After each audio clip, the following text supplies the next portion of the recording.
ശക്തമായ സ്ത്രീ കഥാപാത്രങ്ങൾ മലയാളത്തിന് സമ്മാനിച്ച നടിയാണ് ലെന. തന്റെ കൈകളിലേക്ക് എത്തുന്ന ഏതൊരു കഥാപാത്രത്തെയും തന്മയത്വത്തോടെ പക്വതയോടെ അവതരിപ്പിക്കാൻ ഈ നടിക്കാകുന്നു. നടിയുടെ വ്യത്യസ്തമാർന്ന ജീവിത ദർശനങ്ങൾ പലപ്പോഴും ചർച്ചയാവാറുണ്ട്. അടുത്തിടെ മാജിക് മഷ്റൂം കഴിച്ച് തനിക്ക് സംഭവിച്ച മാറ്റങ്ങളെ കുറിച്ച് നടി തുറന്നു പറയുകയുണ്ടായി. ആദ്യ വിവാഹം വേർപിരിഞ്ഞ ശേഷം എന്റെ കയ്യിൽ ഒന്നും ഉണ്ടായിരുന്നില്ല. മുൻ ഭർത്താവിന്റെ ശമ്പളത്തിലാണ് അതുവരെ ജീവിച്ചിരുന്നത്. എനിക്ക് മുന്നിൽ ജീവിതം ആദ്യം മുതൽ തുടങ്ങണമായിരുന്നു. ആ കാലത്താണ് മഷ്റൂം ശീലമാക്കിയത്. അന്ന് ഞാൻ പരീക്ഷിച്ച മാജിക് മഷ്റൂം പോലുള്ളവ ഇപ്പോൾ ഞാൻ ആർക്കും നിർദ്ദേശിക്കില്ല.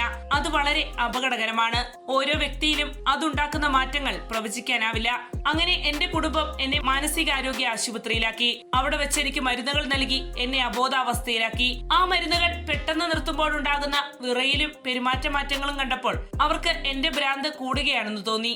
സത്യത്തിൽ അത് മരുന്നുകളുടെ പാർശ്വഫലങ്ങളായിരുന്നു. ഏകദേശം 14 വർഷത്തോളം അതേ തുടർന്ന് ഞാൻ മരുന്നുകൾ കഴിക്കേണ്ടി വന്നു, നടി പറഞ്ഞു.